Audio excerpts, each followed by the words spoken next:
નમસ્કાર, હું છું આપની સાથે નમ્રતા મહેડા. આપ જોઈ રહ્યા છો સ્પાર્ક ટુડે ન્યૂઝ. માં નર્મદાની પરિક્રમા પૂરી કરવા બાદ રમેશજી સવાઈજી રાજપૂત ચારડાવાળાના પરિવાર દ્વારા ગંગા થાળી કરવામાં આવી.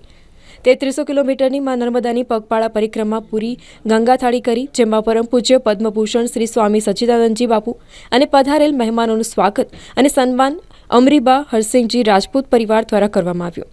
જેમાં શ્રી સ્વામી સચ્ચિદાનંદજી બાપુનું પ્રવચન સાંભળવા માટે મોટી સંખ્યામાં ભક્તો ઉમટી પડ્યા હતા. રમેશજી રાજપૂતે તમામનો આભાર માન્યો હતો.